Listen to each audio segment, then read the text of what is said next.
Hello, and welcome to Another World Audiobooks. I'm your host, Brady Smith. As names have power, words have power. Words can light fires in the minds of men. Words can wring tears from the hardest hearts. May it please you, gentle listener, what you're about to listen to is an audiobook recording that I performed. I'm not a professional. Rather, I'm someone who loves words and respects the power they hold.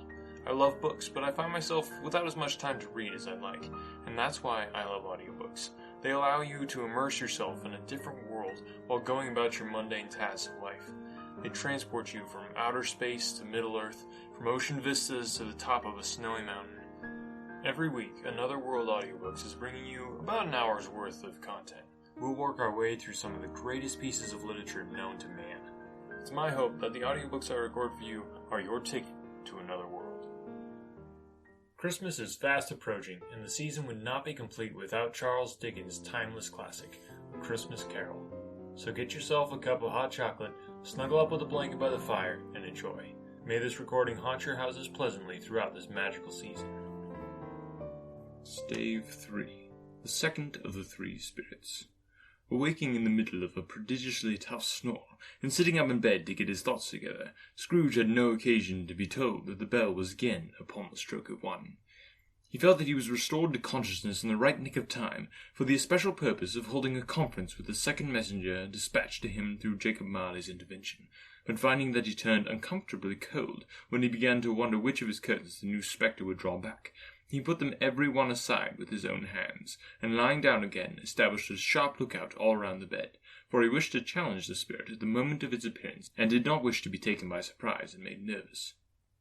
Gentlemen of the free and easy sort, who plume themselves on being acquainted with a move or two, and being usually equal to the time of day, express the wide range of their capacity for adventure by observing that they are good for anything from pitch and toss to manslaughter, between which opposite extremes, no doubt, there lies a tolerably wide and comprehensive range of subjects. Without venturing for Scrooge quite as hardily as this, I don't mind calling on you to believe that he was ready for a good broad field of strange appearances, and that nothing between a baby and a rhinoceros would astonish him very much. Now, being prepared for almost anything, he was not by any means prepared for nothing, and consequently, when the bell struck 1, and no shape appeared, he was taken with a violent fit of trembling. 5 minutes, 10 minutes, a quarter of an hour went by, yet nothing came. All this time he lay on his bed, the very core and centre of a blaze of ruddy light, which streamed upon it when the clock proclaimed the hour, and which, being only light, was more alarming than a dozen ghosts, as he was powerless to make out what it meant, or would be at, and was sometimes apprehensive that he might be, at that very moment, an interesting case of spontaneous combustion, without having the consolation of knowing it. At last, however, he began to think, as you or I would have thought at first, for it is always the person not in the predicament who knows what ought to have been done in it, and would unquestionably have done it too. At last, I say, he began to think that the source and secret of this ghostly light might be in the adjoining room, from whence, on further tracing it, it seemed to shine. This idea taking full possession of his mind, he got up softly and shuffled in his slippers to the door. The moment Scrooge's hand was on the lock, a strange voice called him by his name and bade him enter. He obeyed. It was his own room, there was no doubt about that, but it had undergone a surprising transformation.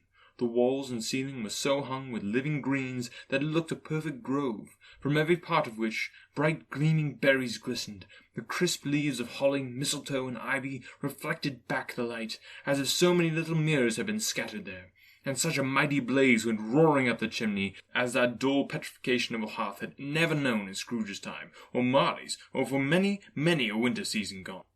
Heaped up on the floor to form some kind of throne were turkeys, geese, game, poultry, brawn, great joints of meat, suckling pigs, long wreaths of sausages, mince pies, plum puddings, barrels of oysters, red-hot chestnuts, cherry-cheeked apples, juicy oranges, luscious pears, immense 12 cakes, and seething bowls of punch that made the chamber dim with their delicious steam. In easy state upon this couch there sat a jolly giant, glorious to see, who bore a glowing torch, in the shape not unlike Plenty's horn, and held it up, high up, to shed its light on Scrooge as he came peeping round the door. "Come in!" exclaimed the ghost. "Come in, and know me better, man!" Scrooge entered timidly, and hung his head before the spirit. He was not the dogged Scrooge he had been, and though the spirit's eyes were clear and kind, he did not like to meet them. I am the ghost of Christmas present, said the spirit. Look upon me. Scrooge reverently did so. It was clothed in one simple green robe or mantle, bordered with white fur, that its capacious breast was bare, as if disdaining to be warded or concealed by any artifice.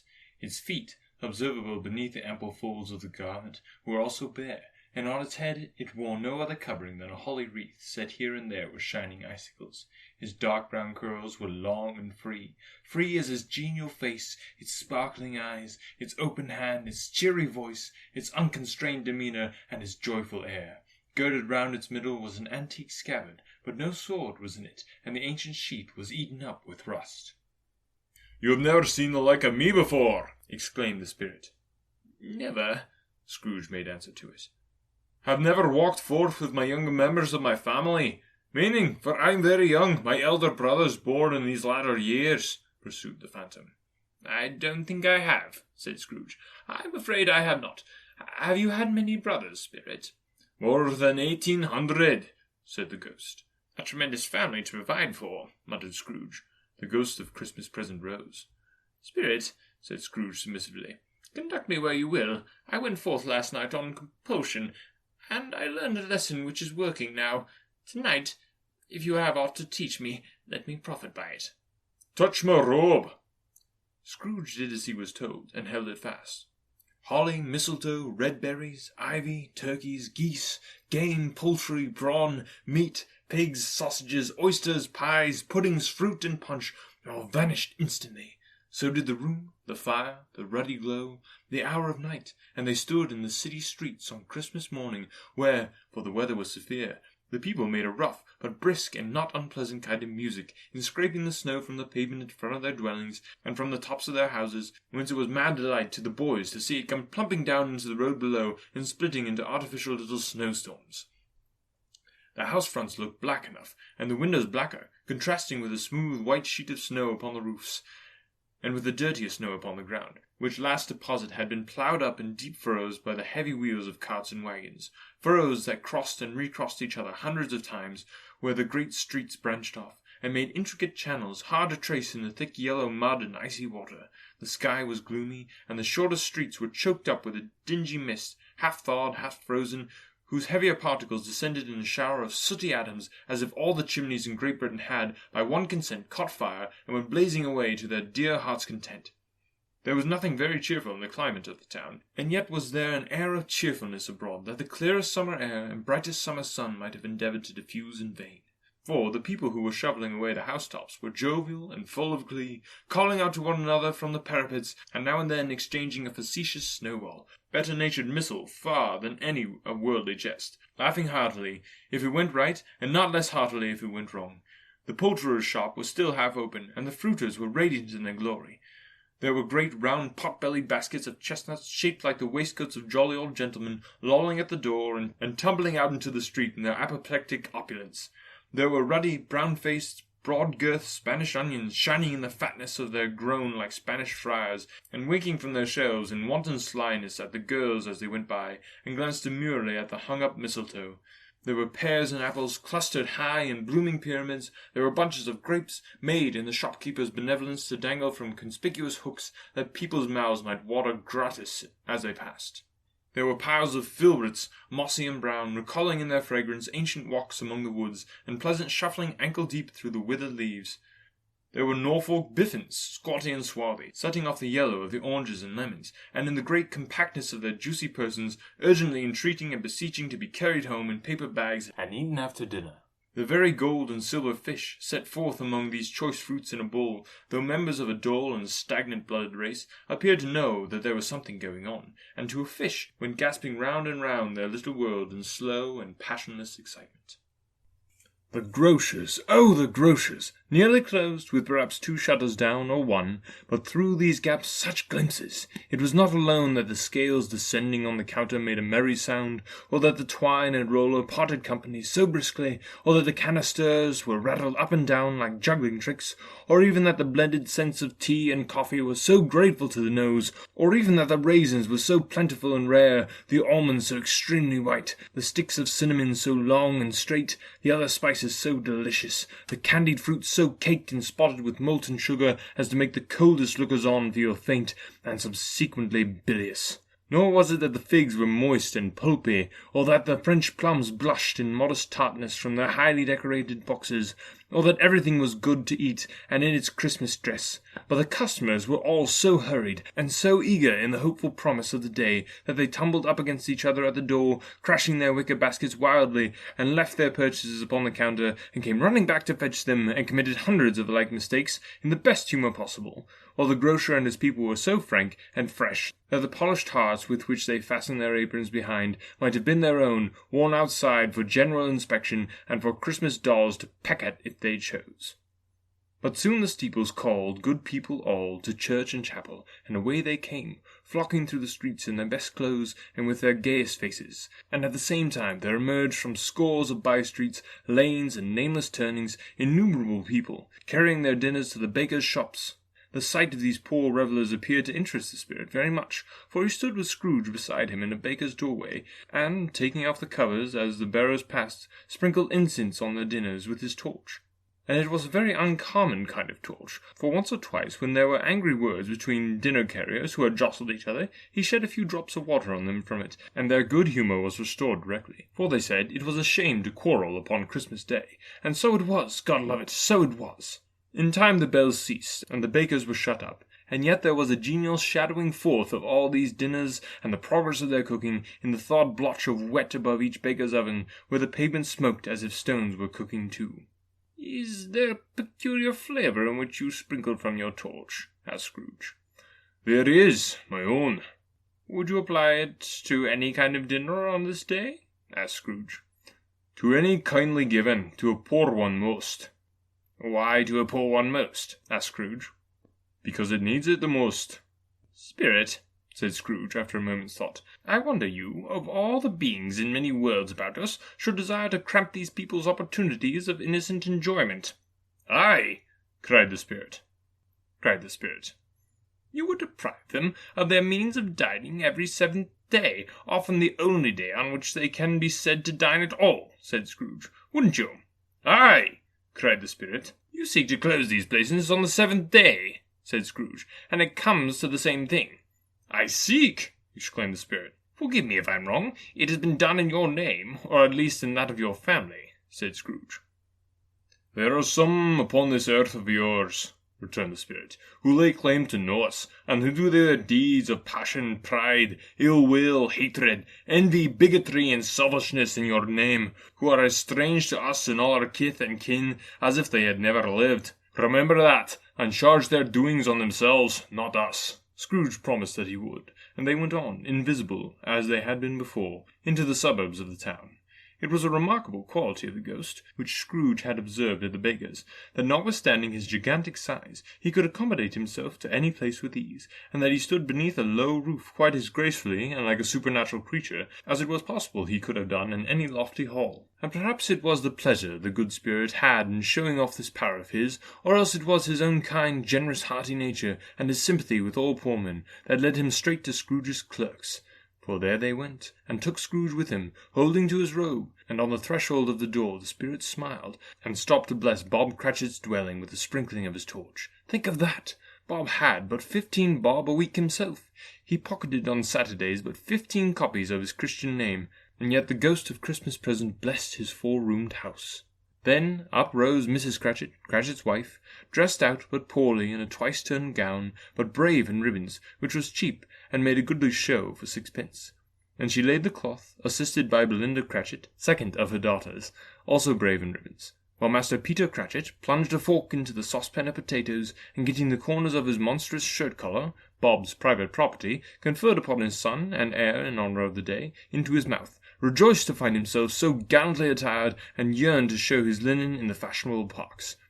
And now 2 smaller Cratchits, boy and girl, came tearing in, screaming that outside the baker's they had smelt the goose, and known it was their own, and basking in luxurious thoughts of sage and onion, these young Cratchits danced about the table, and exalted Master Peter Cratchit to the skies, while he, not proud, although his colours nearly choked him, blew the fire until the slow potatoes bubbling up, knocking loudly at the saucepan lid to be let out and peeled.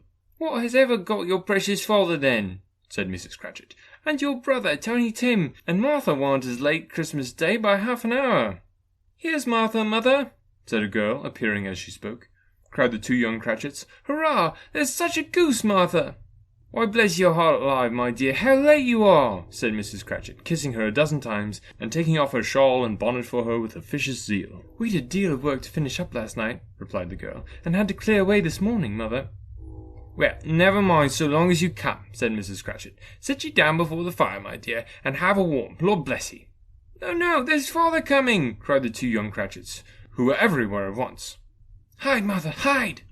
So Martha hid herself, and in came little Bob, with at least 3 feet of comforter exclusive of the fringe, hanging down before him, and his threadbare clothes darned up and brushed to look seasonable, and Tiny Tim upon his shoulder. Alas for Tiny Tim, he bore a little crutch, and had his limbs supported by an iron frame. "Why, where's our Martha?" cried Bob Cratchit, looking round. "Not coming," said Mrs. Cratchit. "Not coming," said Bob, with a sudden declension in his high spirits, for he had been Tim's blood horse all the way from church, and had come home rampant. "Not coming on Christmas Day!" Martha didn't like to see him disappointed, if it were only in a joke, so she came out prematurely from behind the closed doors, and ran into his arms, while the two young Cratchits hustled Tiny Tim, and bore him off into the wash-house, that he might hear the pudding singing in the copper. "And how did our little Tim behave?" asked Mrs. Cratchit, when she had rallied Bob on his credulity, and Bob had hugged his daughters to his heart's content. "As good as gold," said Bob, "and better. Somehow he gets thoughtful, sitting by himself so much, and thinks the strangest things you ever heard. He told me, coming home, that he hoped the people saw him in the church because he was a cripple, and it might be pleasant to them to remember upon Christmas Day who made lame beggars walk and blind men see." Bob's voice was tremulous when he told them this, and trembled more when he said that Tiny Tim was growing strong and hearty.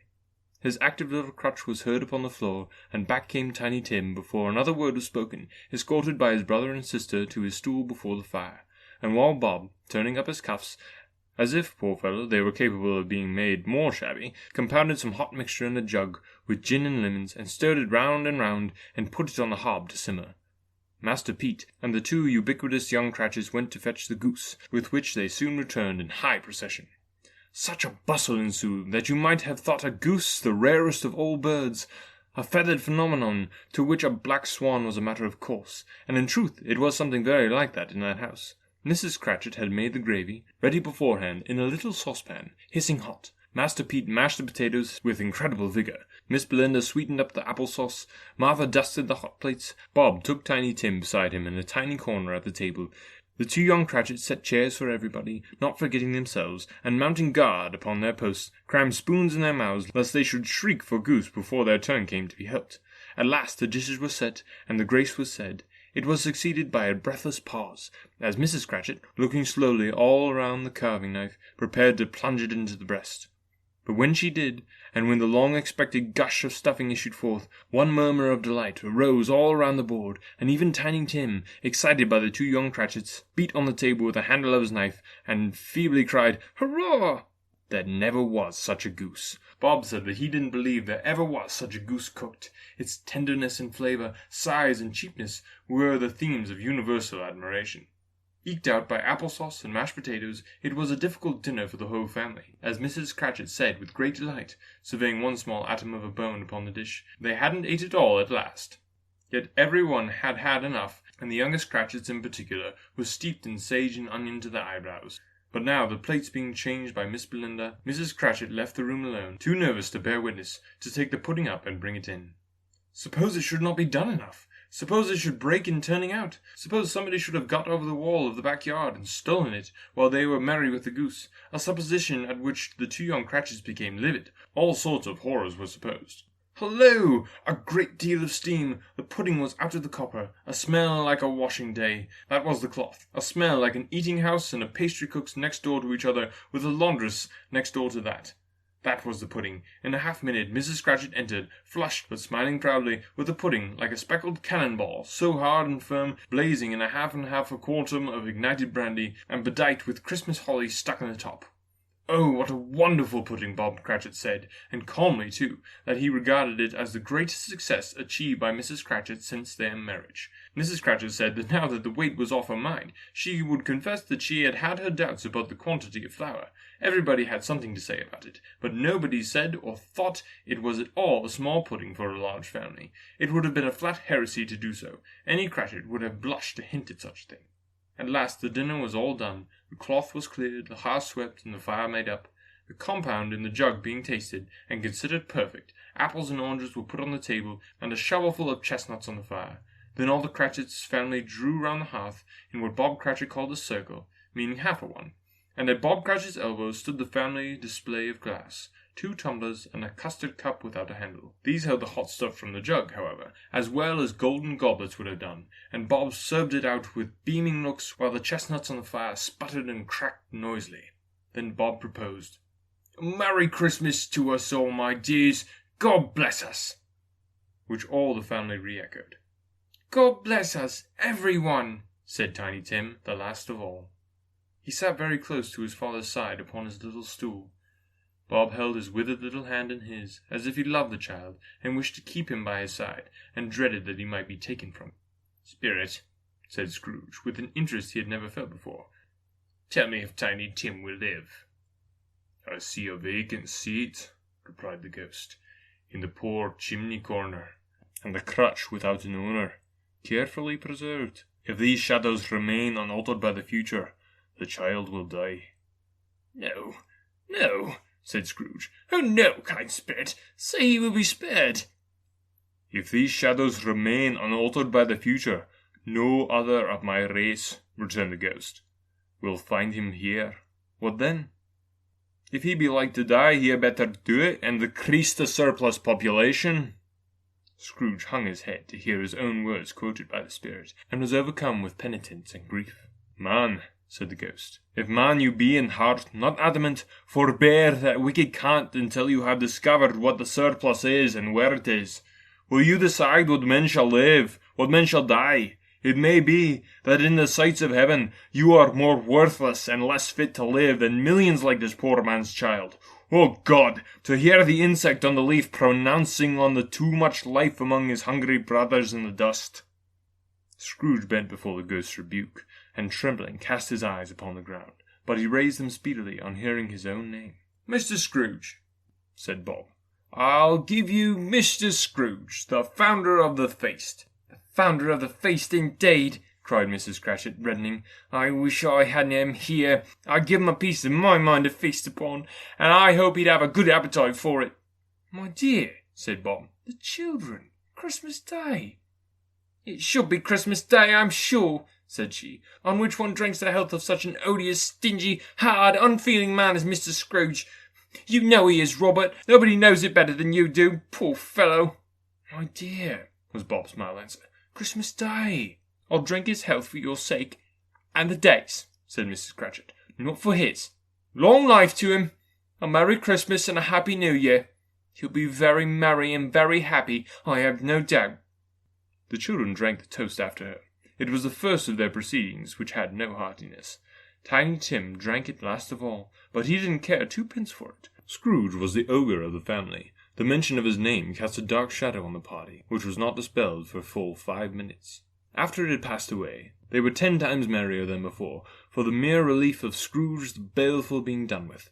Bob Cratchit told them how he had a situation in his eye for Master Peter, which would bring in, if obtained, full 5 and 6 pence weekly.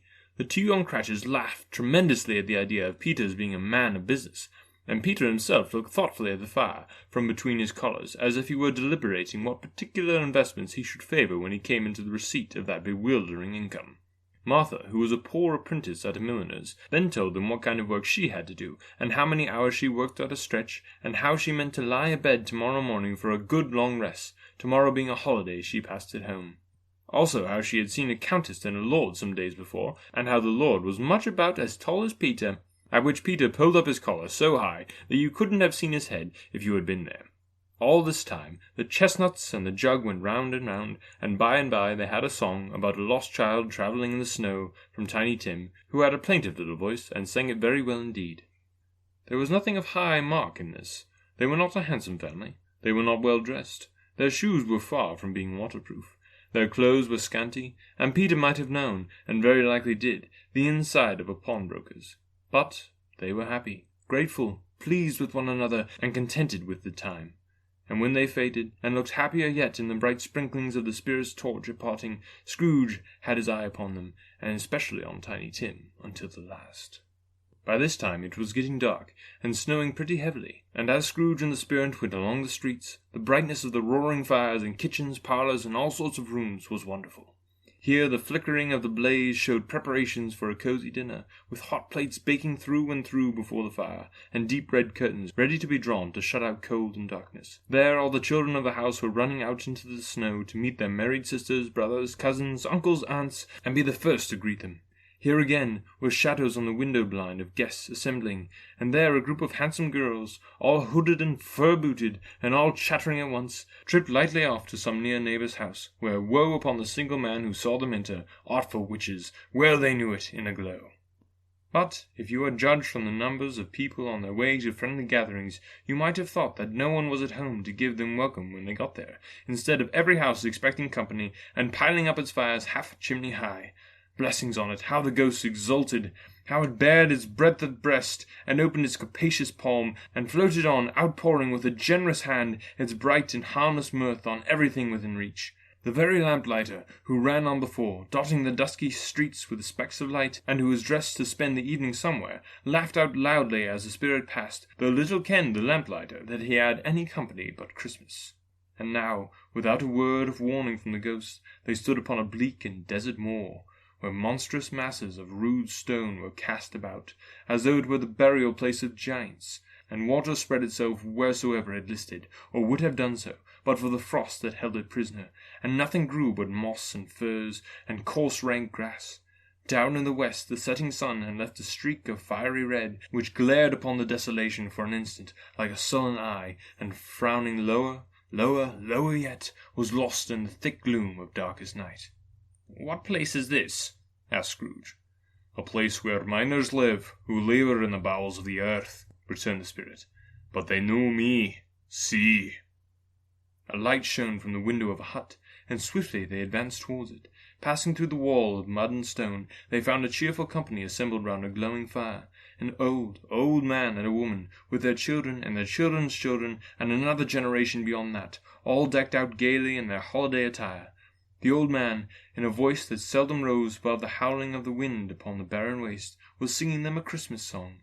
It had been a very old song when he was a boy, and from time to time they all joined in the chorus. So surely as they raised their voices, the old man got quite blithe and loud, and so surely as they stopped, his vigour sank again.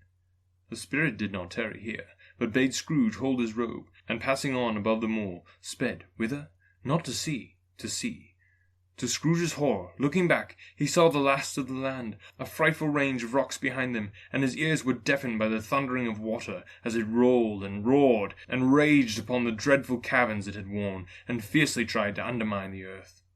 Built upon a dismal reef of sunken rocks, some league or so from shore, on which the waters chafed and dashed the wild year through, there stood a solitary lighthouse. Great heaps of seaweed clung to its base, and storm-birds, born of the wind one might suppose, as the seaweed of the water, rose and fell about it like the waves they skimmed. But even here, two men who watched the light had made a fire, that through the loophole in the thick stone wall shed out a ray of brightness on the awful sea. Joining their horny hands over the rough table at which they sat, they wished each other Merry Christmas in their can of grog, and one of them, the elder, too, with his face all damaged and scarred with hard weather, as the figurehead of an old ship might be, struck up a sturdy song that was like a gale in itself. Again the ghost sped on, above the black and heaving sea, on and on, until being far away, as he told Scrooge, from any shore, they lighted upon a ship. They stood beside the helmsman at the wheel, the lookout in the bow, the officers who had the watch, dark, ghostly figures in their several stations, but every man among them hummed a Christmas tune, or had a Christmas thought, or spoke below his breath to his companion of some bygone Christmas day, with homeward hopes belonging to it. And every man on board, waking or sleeping, good or bad, had had a kinder word for another on that day than any other day in the year, and had shared to some extent in its festivities, and had remembered those he cared for at a distance, and had known that they delighted to remember him. It was a great surprise to Scrooge, while listening to the moaning of the wind, and thinking what a solemn thing it was to move on through the lonely darkness over an unknown abyss, whose depths were secrets as profound as death. It was a great surprise to Scrooge, while thus engaged, to hear a hearty laugh. It was a much greater surprise to Scrooge to recognize it as his own nephew's, and to find himself in a bright, dry, gleaming room, with the Spirit standing smiling at his side, and looking at the same nephew with approving affability. Laughed Scrooge's nephew. If you should happen, by any unlikely chance, to know a man more blessed in a laugh than Scrooge's nephew, all I can say is I should like to know him too. Introduce him to me, and I'll cultivate his acquaintance. It was a fair, even-handed, noble adjustment of things, that while there is infection and disease and sorrow, there is nothing in the world so irresistibly contagious as laughter and good humour. When Scrooge's nephew laughed in this way, holding his sides, rolling his head, and twisting his face into the most extravagant contortions, Scrooge's niece by marriage laughed as heartily as he, and their assembled friends, being not a bit behindhand, roared out lustily. "Ha, ha, ha, ha! He said that Christmas was a humbug, as I live!" cried Scrooge's nephew. "He believed it, too." "More shame for him, Fred," said Scrooge's niece indignantly. "Bless those women. They never do anything by halves. They are always in earnest." She was very pretty, exceedingly pretty, with a dimpled, surprised look, capital face, a ripe little mouth that seemed made to be kissed, as no doubt it was, all kinds of good little dots about her chin that melted into one another when she laughed, and the sunniest pair of eyes you ever saw in any little creature's head. Although she was what you would have called provoking, you know, but satisfactory too. Oh, perfectly satisfactory. "He's a comical old fellow," said Scrooge's nephew. "That's the truth, and not so unpleasant as he might be. However, his offences carry their own punishment, and I've nothing to say against him." "I'm sure he's very rich, Fred," hinted Scrooge's niece. "At least you always tell me so." "What of that, my dear?" said Scrooge's nephew. "His wealth is of no use to him. He don't do any good with it. He don't make himself comfortable with it. He hasn't the satisfaction of thinking that he is ever going to benefit us with it." "I have no patience with him," observed Scrooge's niece. Scrooge's niece's sister and all the other ladies expressed the same opinion. "Oh, I have," said Scrooge's nephew. "I'm sorry for him. I couldn't be angry with him if I tried. Who suffers by all his ill whims? Himself, always. Here he takes it into his head to dislike us, and he won't come and dine with us. What's the consequence? He don't lose much of a dinner." "Indeed, I think he loses a very good dinner," interrupted Scrooge's niece. Everybody else said the same, and they must be allowed to have been competent judges, because they had just had dinner, and, with the dessert upon the table, were clustered round the fire by lamplight. "Well, I'm very glad to hear it," said Scrooge's nephew, "because I haven't great faith in these young housekeepers. What do you say, Topper?" Topper had clearly got his eye upon one of Scrooge's niece's sisters, for he answered that a bachelor was a wretched outcast, who had no right to express an opinion on the subject. Whereat Scrooge's niece's sister, the plump one with the lace tucker, not the one with the roses, blushed. "Do go on, Fred," said Scrooge's niece, clapping her hands. "He never finishes what he begins to say. He's such a ridiculous fellow."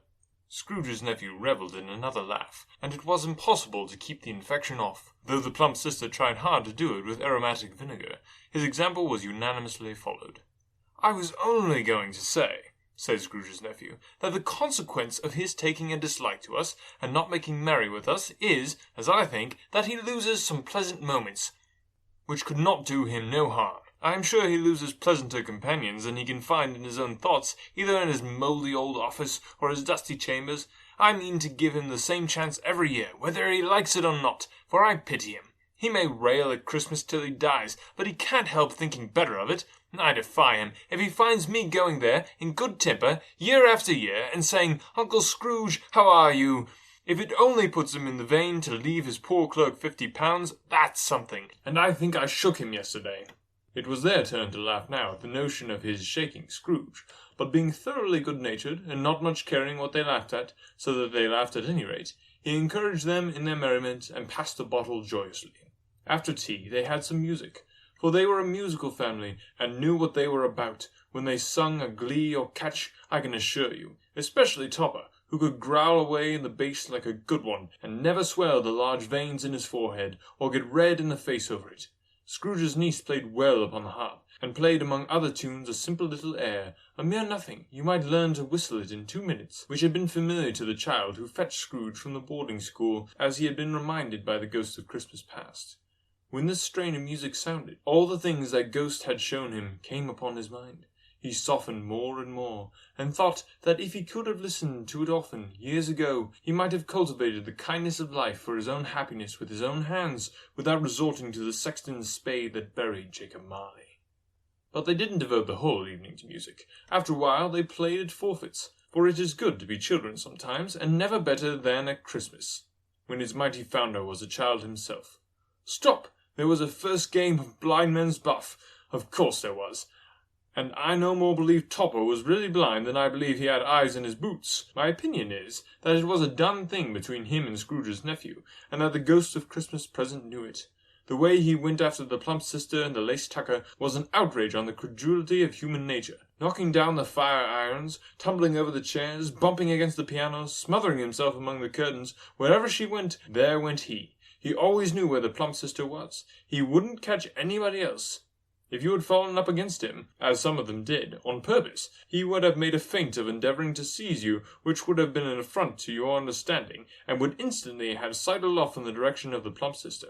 She often cried out that it wasn't fair, and it really was not, but when at last he caught her, when, in spite of all her silken rustlings, and her rapid flutterings past him, he got her into a corner whence there was no escape, then his conduct was the most execrable. For his pretending not to know her, his pretending that it was necessary to touch her headdress, and to further assure himself of her identity by pressing a certain ring upon her finger, and a certain chain about her neck, was vile, monstrous.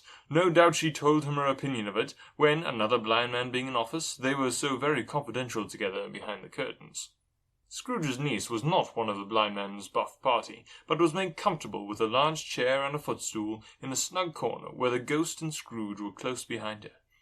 But she joined in the forfeits, and loved her love to admiration with all the letters of the alphabet. Likewise at the game of how, when, and where she was very great, and to the secret joy of Scrooge's nephew, beat her sisters hollow, though they were sharp girls too, as Topper could have told you. There might have been 20 people there, young and old, but they all played, and so did Scrooge, for wholly forgetting in the interest he had in what was going on, that his voice made no sound in their ears. He sometimes came out with his guess quite loud, and very often guessed quite right too. For the sharpest needle, best Whitechapel, warranted not to cut in the eye, was not sharper than Scrooge, blunt as he took it in his head to be. The ghost was greatly pleased to find him in this mood, and looked upon him with such favour, that he begged like a boy to be allowed to stay until the guests departed. But this, the spirit said, could not be done. "Here is a new game," said Scrooge. "1 half-hour, spirit, only one." It was a game called Yes and No, where Scrooge's nephew had to think of something, and the rest must find out what, he only answering to their questions yes or no, as the case was.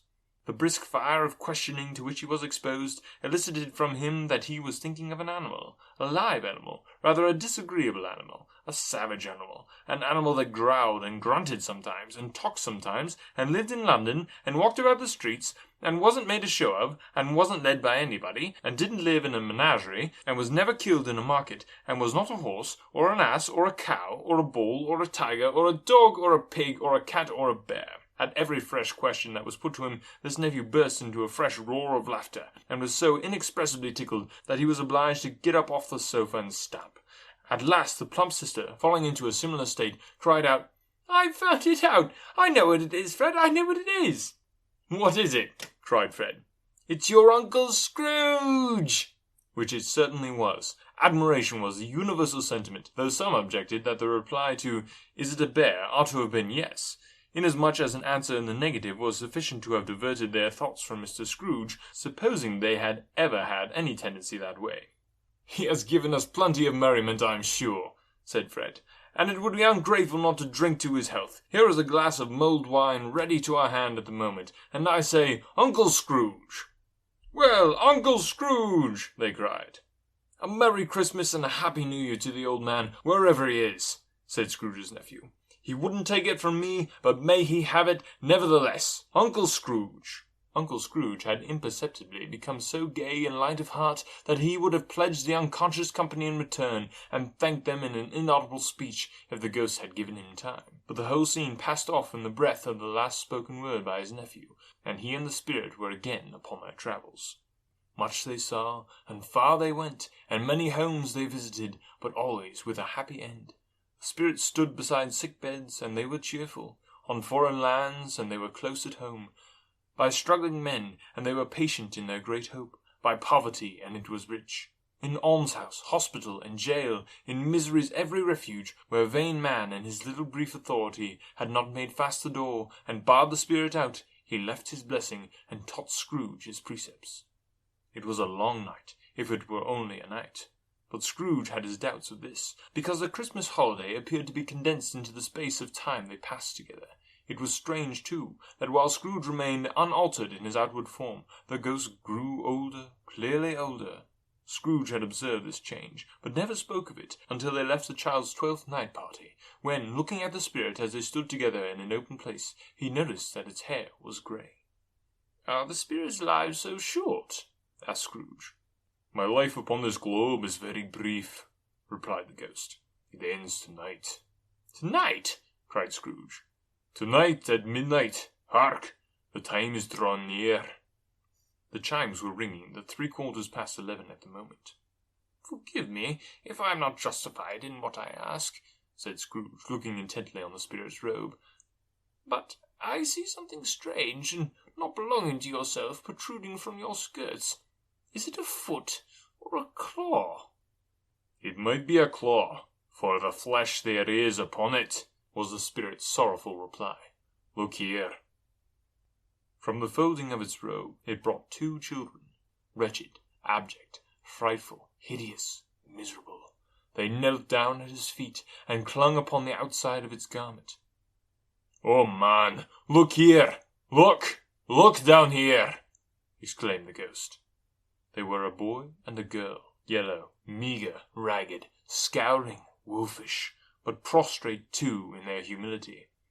Where graceful youth should have filled their features out and touched them with its freshest tints, a stale and shriveled hand like that of age had pinched and twisted them and pulled them into shreds. Where angels might have sat enthroned, devils lurked and glared out menacingly. No change, no degradation, no perversion of humanity in any grade, through all the mysteries of wonderful creation, has monsters half so horrible and dread. Scrooge started back, appalled. Having them shown to him in this way, he tried to say they were fine children, but the words choked themselves, rather than being parties to a lie of such enormous magnitude. "Spirit, are they yours?" Scrooge could say no more. "They are man's," said the spirit, looking down upon them, "and they cling to me, appealing from their fathers. This boy is ignorance, this girl is want. Beware of them both, and all of their degree, but most of all, beware of this boy. For on his brow I see written which is doom, unless the writing be erased. Deny it," cried the spirit, stretching out his hand towards the city. "Slander those who tell ye. Admit it for your factious purposes, and make it worse, and bide the end." "Have they no refuge or resource?" cried Scrooge. "Are there no prisons?" said the spirit, turning on him for the last time with his own words. "Are there no workhouses?" The bell struck 12. Scrooge looked about him for the ghost, and saw it not. As the last stroke ceased to vibrate, he remembered the prediction of old Jacob Marley, and lifting his eyes, beheld a solemn phantom, draped and hooded, coming, like a mist along the ground, towards him. Stave 4. The Last of the Spirits. The phantom slowly, gravely, silently approached. When it came near him, Scrooge bent down upon his knee, for in the very air through which this spirit moved, it seemed to scatter gloom and mystery. It was shrouded in a deep black garment, which concealed its head, its face, its form, and left nothing of it visible save one outstretched hand. But for this it would have been difficult to detach its figure from the night, and separate it from the darkness by which it was surrounded. He felt that it was very tall and stately when it came beside him, and that its mysterious presence filled him with a solemn dread.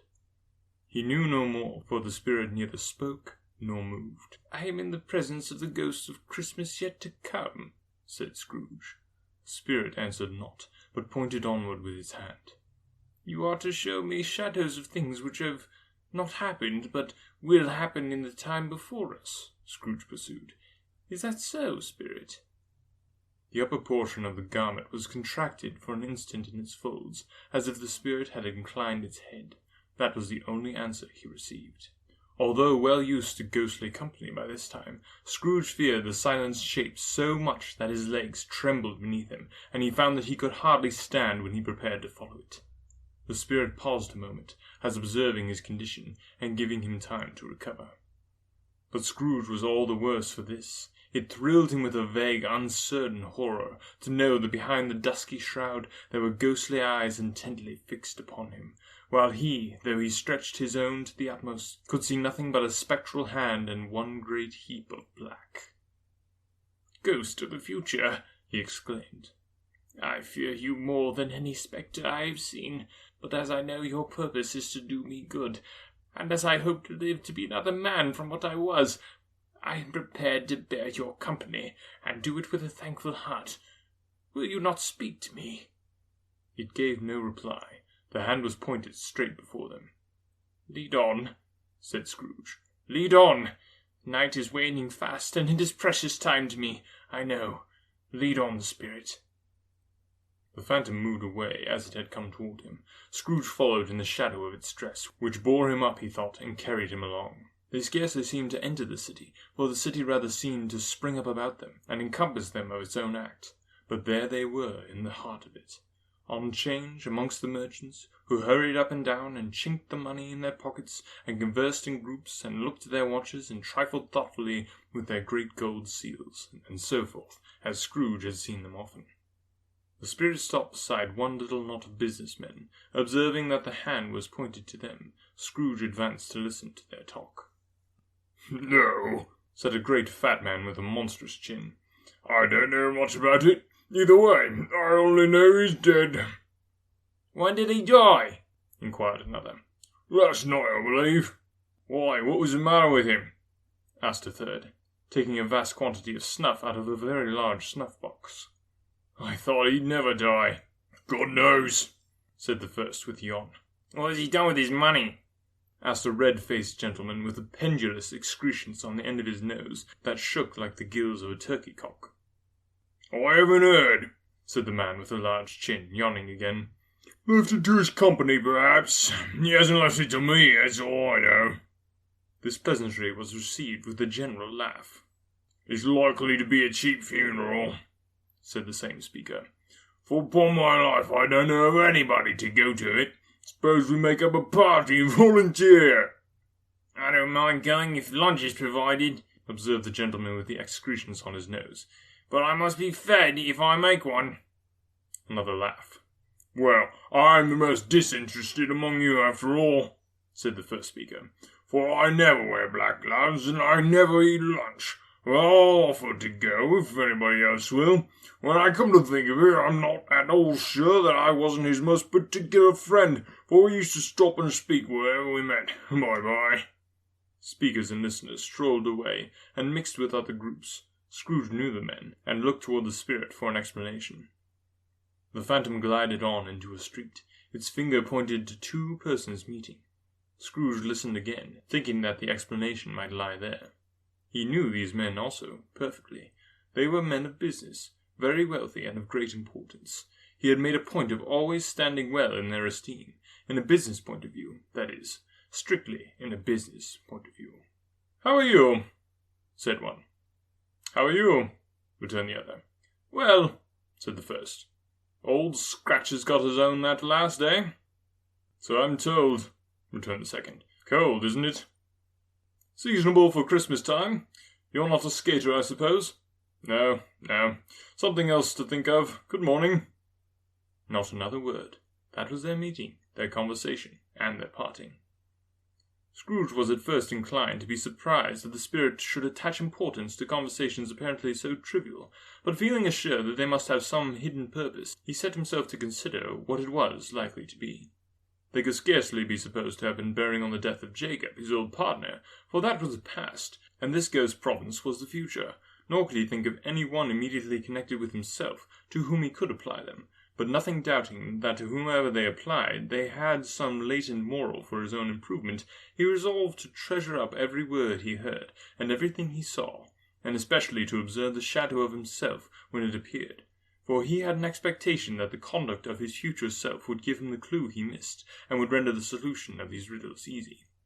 He looked about in that very place for his own image, but another man stood in his accustomed corner, and though the clock pointed to his usual time of day to be there, he saw no likeness of himself among the multitudes that poured in through the porch. It gave him little surprise, however, for he had been revolving in his mind a change of life, and thought and hoped he saw his new-born resolutions carried out in this. Quiet and dark beside him stood the phantom, with its outstretched hand. When he roused himself from his thoughtful quest, he fancied from the turn of the head, and its situation in reference to himself, that the unseen eyes were looking at him keenly. It made him shudder and feel cold. They left the busy scene, and went into an obscure part of town, where Scrooge had never penetrated before, although he recognized its situation and its bad repute. The ways were foul and narrow, the shops and houses wretched, the people half-naked, drunken, slipshod, ugly. Alleys and archways, like so many cesspools, disgorged their offences of smell and dirt and life upon the straggling streets, and the whole quarter reeked with crime, with filth and misery. Far in this din of infamous resort there was a low-browed, beetlish shop, below a penthouse roof, where iron, old rags, bottles, bones, and greasy offal were brought. Upon the floor within were piled up heaps of rusty keys, nails, chains, hinges, files, scales, weights, and refuse iron of all kinds. Secrets that few would like to scrutinize were bred and hidden in mountains of unseemly rags, masses of corrupted fat, and sepulchres of bones. Sitting in among the wares he dealt in, by a charcoal stove made of old bricks, was a grey-haired rascal, nearly 70 years of age, who had screened himself from the cold air without by a frowsy curtaining of miscellaneous tatters hung upon a line, and smoked his pipe in all luxury of calm retirement. Scrooge and the phantom came into the presence of this man, just as a woman with a heavy bundle slunk into the shop, but she had scarcely entered when another man, similarly laden, came in too, and she was closely followed by a man in faded black, who was no less startled by the sight of them than they had been upon the recognition of each other. After a short period of blank astonishment, in which the old man with the pipe had joined them, they all three burst into a laugh. "Let the chairwoman alone to be the first," cried the woman who had entered first. "Let the laundress alone to be the second, and let the undertaker's man alone to be the third. Look here, old Joe, here's a chance, if we haven't all three met here without meaning it." "Couldn't have met in a better place," said old Joe, removing his pipe from his mouth. "Come into the parlour. You made free of it long ago, you know, and the other two ain't strangers. Stop till I shut the door of the shop. Ha! How he shrieks! There ain't such a rusty bit of metal in the place as his own hinges, I believe, and I'm sure there's no such old bones here as mine. Ha ha! We're all suitable to our calling. We're all well matched. Come into the parlour. Come into the parlour." The parlour was the space behind the screen of rags. The man raked the fire together with an old stair-rod, and having trimmed his smoky lamp, for it was night, with the stem of his pipe, put it in his mouth again. While he did this, the woman who had already spoke threw her bundle on the floor, and sat down in a flaunting manner on a stool, crossing her elbows at the knees, and looking with a bold defiance at the other two. "What odds, then? What odds, Mrs. Dilber?" said the woman. "Every person has a right to take care of themselves. He always did." "That's true indeed," said the laundress. "No man more so." "Why then, don't stand staring at us as if you was afraid, woman. Who's the wiser? We're not going to pick holes in each other's coats, I suppose?" "No, indeed," said Mrs. Dilber and the man together. "We should hope not." "Very well, then," cried the woman. "That's enough. Who's the worse for the loss of a few things like these? Not a dead man, I suppose?" "No, indeed," said Mrs. Dilber, laughing. "If you wanted to keep him after he was dead, the wicked old screw," pursued the woman, "why wasn't he natural in his lifetime? If he had been, he'd have had somebody to look after him when he was struck with death, instead of lying gasping out his last there, alone by himself." "It's the truest of words that was ever spoke," said Mrs. Dilber. "It's a judgment on him." "I wish it was a little heavier judgment," replied the woman. "And it should have been, you may depend upon it, if I could have laid my hands on anything else. Open the bundle, old Joe, and let me know the value of it. Speak out plain. I'm not afraid to be the first, nor afraid for them to see it. We know pretty well that we were helping ourselves before we met here, I believe. It's no sin. Open the bundle, Joe.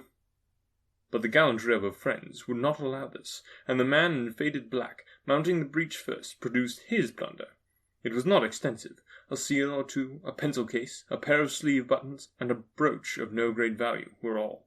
They were severally examined and appraised by old Joe, who chalked the sums he was disposed to give for each upon the wall, and added them up into a total when he found there was nothing more to come. "That's the amount," said Joe, "and I wouldn't give another sixpence, if I were boiled for not doing it. Who's next?" Mrs. Dilber was next. Sheets and towels, a little wearing apparel, 2 old-fashioned silver teaspoons, a pair of sugar tongs, and a few boots. Her account was stated on the wall in the same manner. "I always give too much to ladies. It's a weakness of mine, and that's the way I ruin myself," said old Joe. "That's your account. If you asked me for another penny and made it an open question, I'd repent of being so liberal and knock off half a crown." "And now do my bundle, Joe," said the first woman. Joe went down on his knees for the greater convenience of opening it, and having unfastened a great many knots, dragged out a large and heavy roll of some dark stuff. "What do you call this?" said Joe. "Bed curtains." "Ah!" returned the woman, laughing and leaning forward to cross her arms. "Bed curtains!" "You don't mean to say you took 'em down, rings and all, with him lying there?" said Joe. "Yes, I do," replied the woman. "Why not?" "You were born to make your fortune," said Joe, "and you'll certainly do it." "I certainly shan't hold my hand when I can get anything in it by reaching it out, for the sake of such a man as he was, I promise you, Joe," returned the woman coolly. "Don't drop that oil upon the blankets now." "His blankets?" "Who else's do you think?" replied the woman. "He isn't likely to take cold without 'em, I dare say." "I hope he didn't die of anything catching, eh?" said Joe, stopping his work and looking up. "Don't be afraid of that," returned the woman. "I ain't so fond of his company that I'd loiter about him for such things if he did. Ha! You may look through the shirt till your eyes ache, but you won't find a hole in it, nor a threadbare place. It's the best he had, and a fine one too. They'd have wasted it if it hadn't been for me." "What do you call wasting of it?" asked old Joe. "Putting it on him to be buried in, to be sure," replied the woman with a laugh. "Somebody was fool enough to do it, but I took it off again. If calico ain't good enough for such a purpose, it isn't good enough for anything. It's quite as becoming to the body. He can't look uglier than he did in that one." Scrooge listened to this dialogue in horror. As they sat grouped about their spoil, in the scanty light afforded by the old man's lamp, he viewed them with a detestation and disgust, which could hardly have been greater, though they had been obscene demons marketing the corpse itself. "Ha ha ha!" laughed the same woman, when old Joe, producing a flannel bag with money in it, told out their several gains upon the ground. "This is the end of it, you see. He frightened every one away from him when he was alive, to profit us when he was dead. Ha ha ha!" "Spirit," said Scrooge, shuddering from head to foot. I see. The case of this unhappy man might be my own. My life tends that way now. Merciful heaven, what is this?" He recoiled in terror, for the scene had changed, and now he almost touched a bed, a bare, uncurtained bed, on which, beneath a ragged sheet, there lay a something covered up, which, though it was dumb, announced itself in awful language. The room was very dark, too dark to be observed with any accuracy, though Scrooge glanced round it, in obedience to a secret impulse, anxious to know what kind of room it was. A pale light, rising in the outer air, fell straight upon the bed, and on it, plundered and bereft, unwatched, unwept, uncared for, was the body of this man. Scrooge glanced towards the phantom. Its steady hand was pointed to the head. The cover was so carelessly adjusted that the slightest raising of it, the motion of a finger upon Scrooge's part, would have disclosed the face. He thought of it, felt how easy it would be to do, and longed to do it, but had no more power to withdraw the veil than to dismiss the spectre at his side. "O cold, cold, rigid, dreadful death, set upon thine altar here, and dress it with such terrors as thou hast at thy command, for this is thy dominion. But of the loved, revered, and honoured head, thou canst not turn one hair to thy dread purposes, or make one feature odious. It is not that the hand is heavy and will fall down when released. It is not that the heart and pulse are still, but that the hand was open, generous and true, the heart brave, warm and tender, and the pulse a man's. Strike, shadow, strike, and see his good deeds springing from the wound to sow the world with life immortal. No voice pronounced these words in Scrooge's ear, yet he heard them when he looked upon the bed. He thought, if this man could be raised up now, what would be his foremost thoughts? Avarice, hard dealing, griping cares? They have brought him to a rich end, truly. He lay in the dark empty house, with not a man, a woman, or a child, to say that he was kind to me in this or that, and for the memory of one kind word I would be kind to him. A cat was tearing at the door, and there was a sound of gnawing rats beneath the hearthstone. What they wanted in the room of death, and why they were so restless and disturbed, Scrooge did not dare to think. "Spirit," he said, "this is a fearful place. In leaving it, I shall not leave its lesson. Trust me. Let us go." Still the ghost pointed with an unmoved finger to the head. "I understand you," Scrooge returned, "and I would do it, if I could. But I have not the power, Spirit. I have not the power." Again it seemed to look upon him. "If there is any person in the town who feels emotion caused by this man's death," said Scrooge, quite agonized, "show that person to me, Spirit, I beseech you." The phantom spread his dark robe before him for a moment, like a wing, and withdrawing it, revealed a room by daylight, where a mother and her children were. She was expecting someone, and with anxious eagerness, for she walked up and down the room, started at every sound, looked out from the window, glanced at the clock, tried, but in vain, to work with her needle, and could hardly bear the voices of the children in their play. At length the long-expected knock was heard. She hurried to the door, and met her husband, a man whose face was careworn and depressed, though he was young. There was a remarkable expression in it now, a kind of serious delight of which he felt ashamed, and of which he struggled to repress. He sat down to the dinner that had been holding for him by the fire, and when she asked him faintly what news, which was not until after a long silence, he appeared embarrassed how to answer. "Is it good," she said, "or bad?" To help him. "Bad," he answered. "We are quite ruined." "No, there is yet hope, Caroline." "If he relents," she said, amazed. "There is. Nothing is past hope, if such a miracle has happened." "He is past relenting," said her husband. "He is dead." She was a mild and patient creature, if her face spoke truth, but she was thankful in her soul to hear it, and she said so with clasped hands. She prayed forgiveness the next moment, and was sorry, but the first was the emotion of her heart. "What the half-drunken woman whom I told you of last night said to me when I tried to see him and obtain a week's delay, and what I thought was a mere excuse to avoid me, turns out to have been quite true. He was not only very ill, but dying then." "To whom will our debt be transferred?" "I don't know, but before that time we should be ready with the money. And even though we were not, it would be a bad fortune indeed to find so merciless a creditor in his successor. We may sleep tonight with light hearts, Caroline." Yes, soften it as they would, their hearts were lighter. The children's faces, hushed and clustered round to hear what they so little understood, were brighter, and it was a happier house for a man's death. The only emotion that the ghost could show him, caused by the event, was one of pleasure. "Let me see some tenderness connected with the death," said Scrooge, "or that dark chamber, Spirit, which we left just now, will be for ever present to me."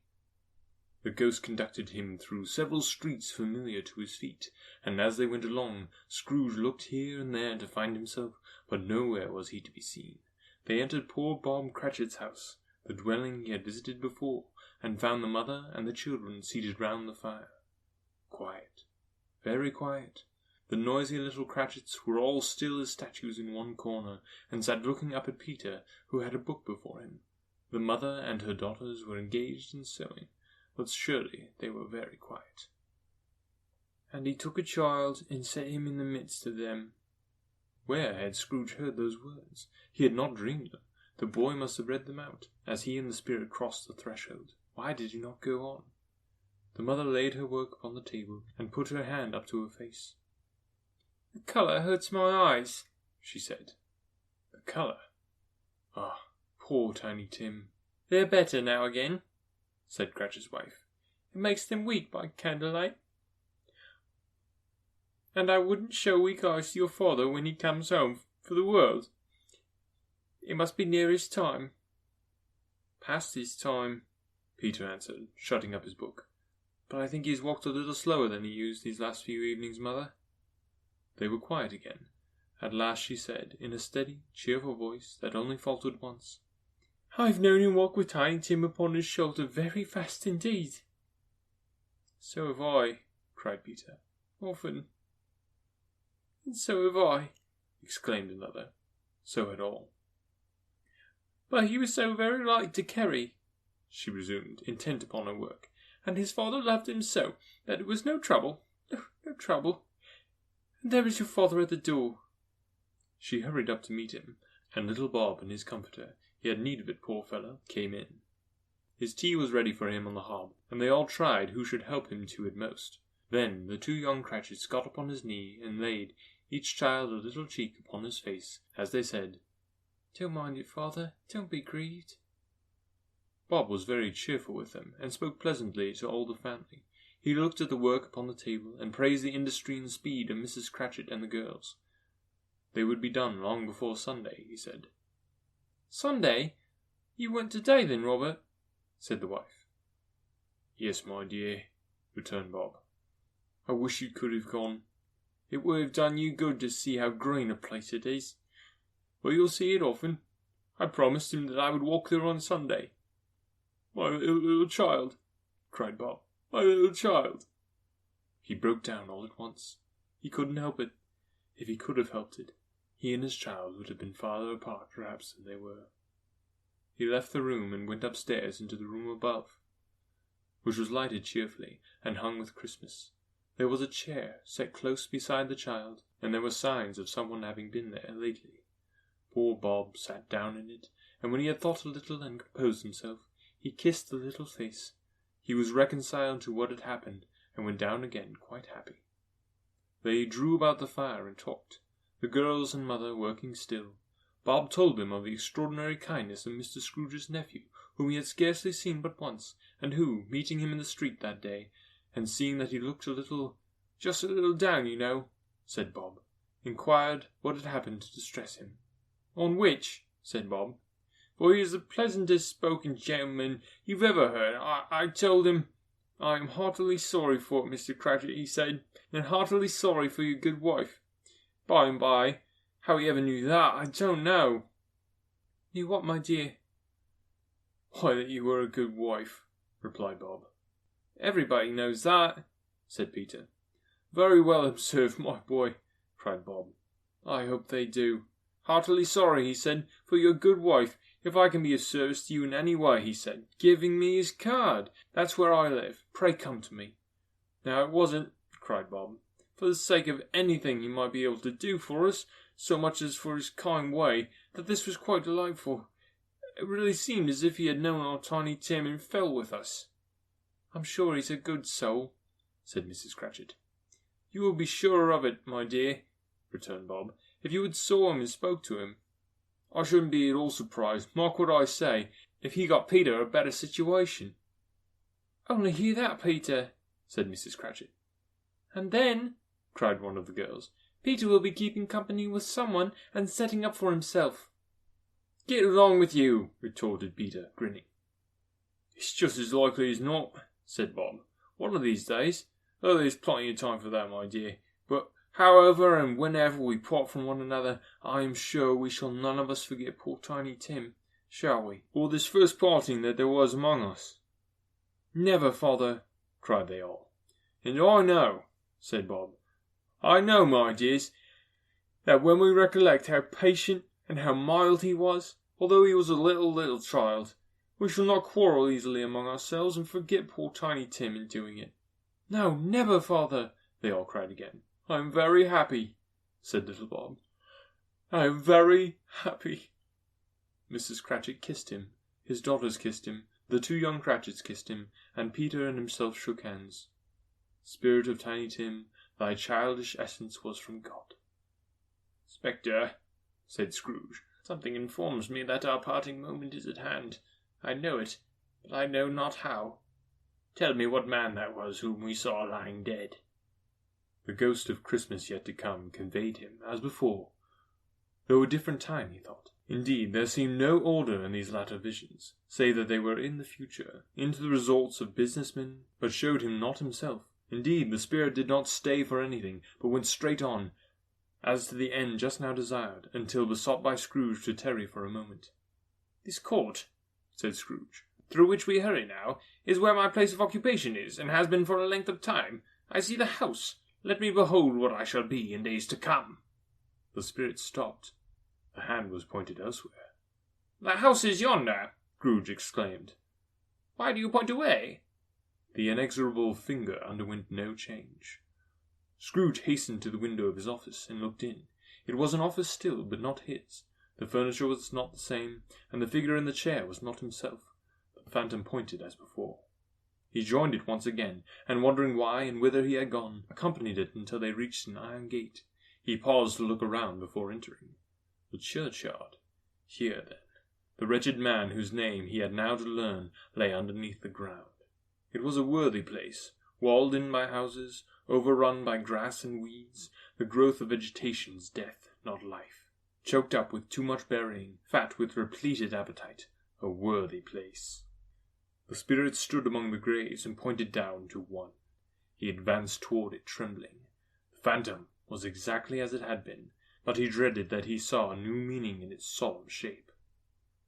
"Before I draw nearer to that stone to which you point," said Scrooge, "answer me one question. Are these the shadows of things that will be, or are they shadows of things that may be only?" Still the ghost pointed downward to the grave by which it stood. "Men's courses will foreshadow certain ends to which, if persevered in, they must lead," said Scrooge. "But if these courses be departed from, the ends would change. Say it is thus with what you show me." The spirit was immovable as ever. Scrooge crept towards it, trembling as he went, and following the finger, read upon the stone of the neglected grave his own name, Ebenezer Scrooge. "Am I that man who lay upon the bed?" he cried upon his knees. The spirit pointed from the grave to him and back again.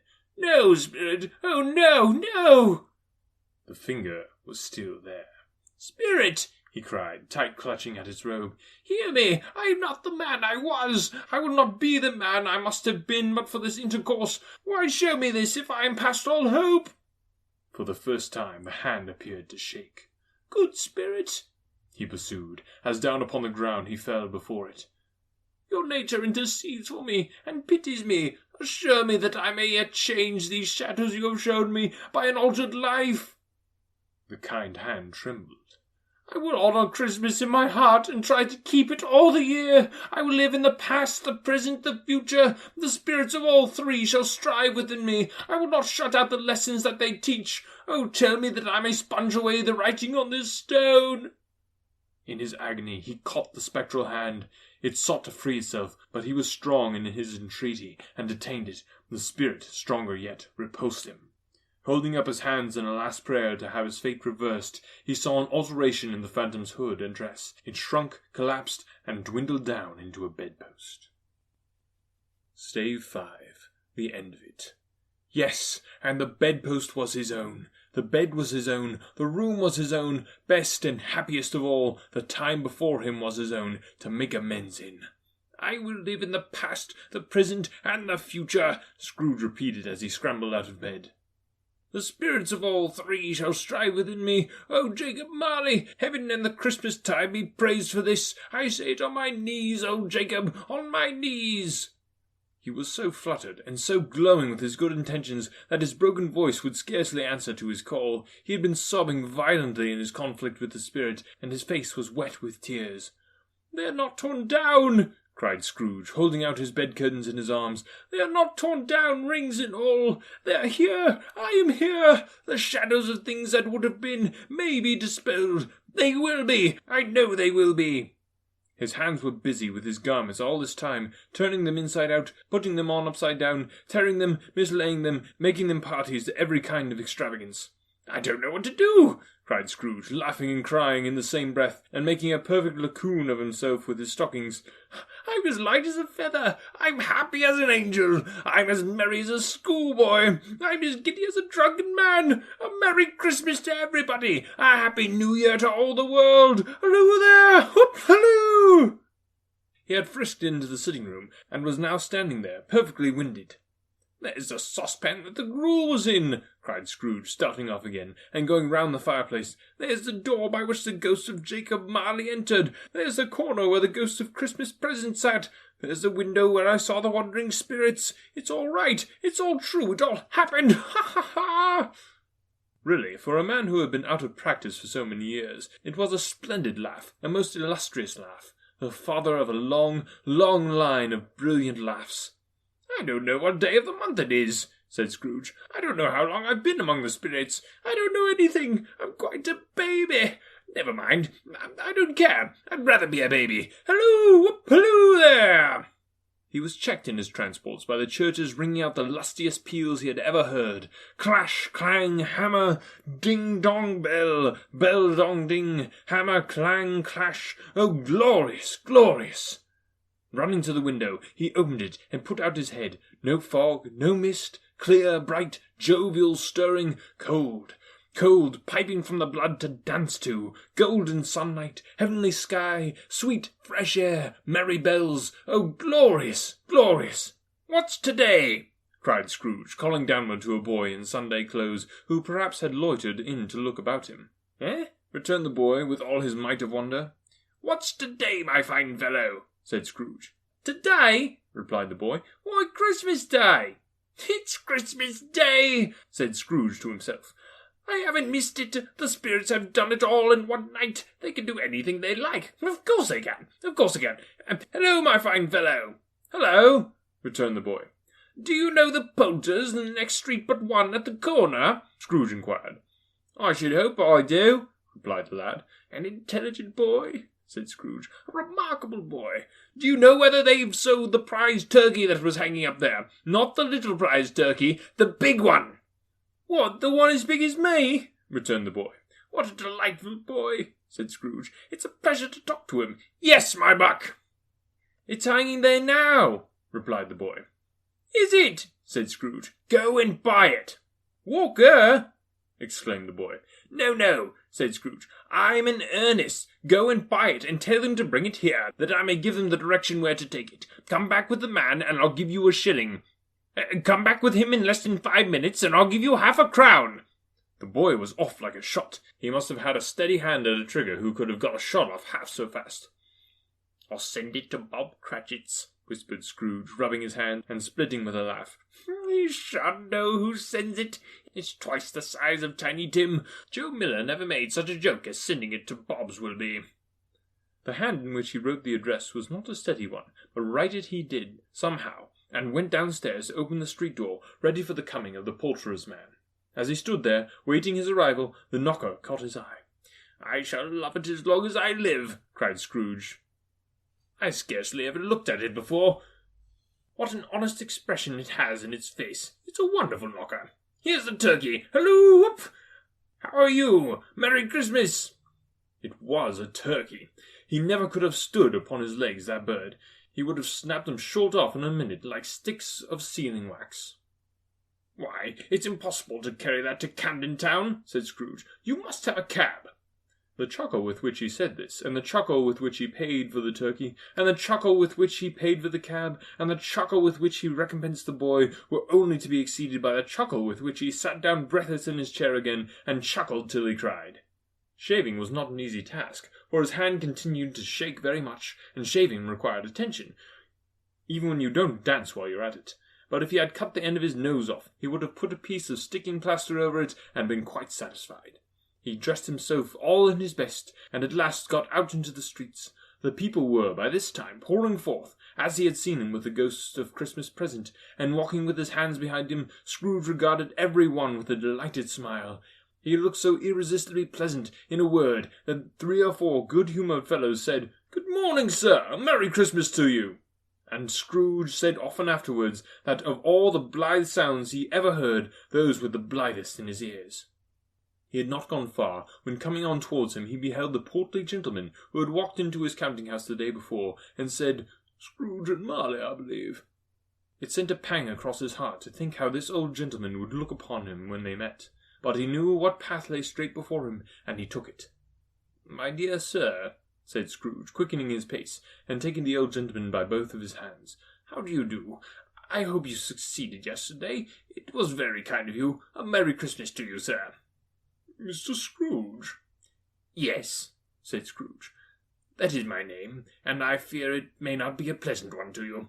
Allow me to ask your pardon, and will you have the goodness—" Here Scrooge whispered in his ear. "Lord bless me!" cried the gentleman, as if his breath were taken away. "My dear Mrs. Scrooge, are you serious?" "If you please," said Scrooge. "Not a farthing less. A great many back payments are included in it, I assure you. Will you do me that favour?" "My dear sir," said the other, shaking hands with him, "I don't know what to say to such "Don't say anything, please," retorted Scrooge. "Come and see me. Will you come and see me?" "I will," cried the gentleman, and it was clear he meant to do it. "Thank ye," said Scrooge. "I am much obliged to you. I thank you 50 times. Bless you." He went to church, and walked about the streets, and watched the people hurrying to and fro, and patted children on the head, and questioned beggars, and looked down into the kitchens of houses, and up to the windows, and found that everything could yield him pleasure. He had never dreamed that any walk, that anything could give him so much happiness. In the afternoon he turned his steps toward his nephew's house.